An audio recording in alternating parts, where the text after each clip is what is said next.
Hi friends, this is Darcey Blue. I wanted to show you one of my very favorite plant medicines that is not very well known and not very commonly used in the way that I use it.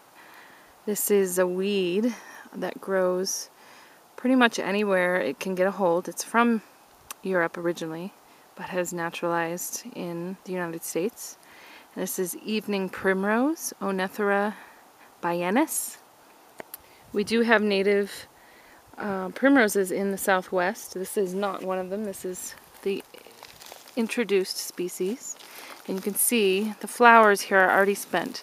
They bloom in the evening hours and they're bright yellow and beautiful. These are wilted already down to their orange color. And you can see the flower buds coming on at the top of the stem there.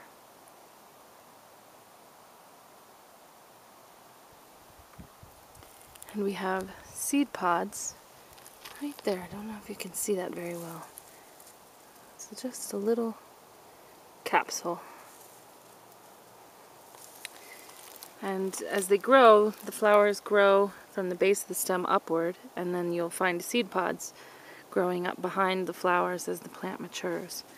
So this plant is well known as a source of essential fatty acids, and a lot of women use it for PMS and sore breasts and all sorts of hormonal complaints. Essential fatty acids are very helpful for that.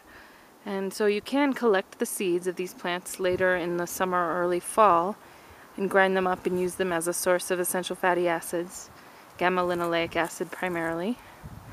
But I use the plant differently. I harvest the whole plant in flower, leaves, flowers, seed pods, buds, and even roots. And usually I wait until they're flowering, like this.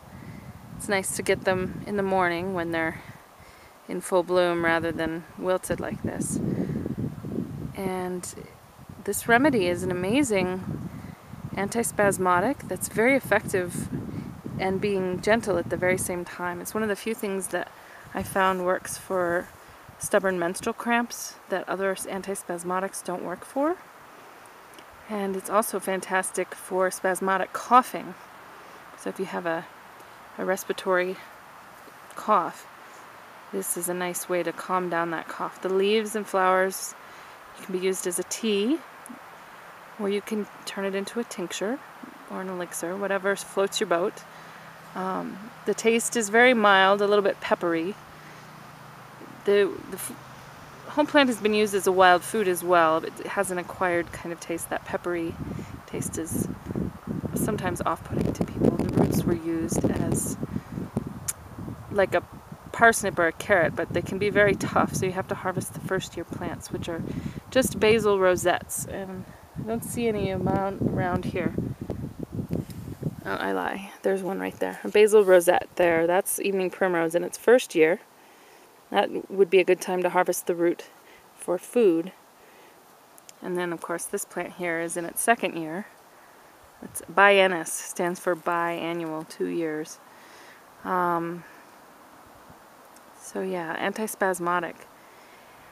And it's a lovely demulcent and astringent at the same time. And I find it's so useful, so incredibly useful for people with digestive inflammation, IBS, colitis, Crohn's disease, food allergies, all sorts of digestive system inflammation. Responds very well to plants that are demulcent and astringent. It helps to heal up the tissue and calm down and soothe the inflammation. So I use this as a tea primarily for that. And it's also a good nervine. It's nourishing to the nervous system and calming overall. It's not a strong sedative, but it can be really nice as a long-term tonic for people who are just stressed out and need to replenish their nervous system. And the flowers and leaves make a nice poultice for skin troubles and wounds and cuts and scrapes. I infuse the flowers in honey. Excuse me, a little pollen. In honey, as a burn remedy, or you can infuse it in olive oil and make it into a salve. It's great for irritated, rashy things, hemorrhoids. It's a real mild, gentle remedy, but very effective and very useful in many regards, and very safe. I've never heard of or seen any reference to overdose of evening primrose in any way. And again, it's food quality plant, so you can eat all parts of the plant in the right stage, and use the medicine as well. And this is fantastic because it's such a weed and it grows abundantly where it's at and produces lots of seeds. It's easily grown in your garden, which you may or may not want to do, considering that it spreads a little bit, but considering how useful it is, it's might be a nice thing to have around in your garden.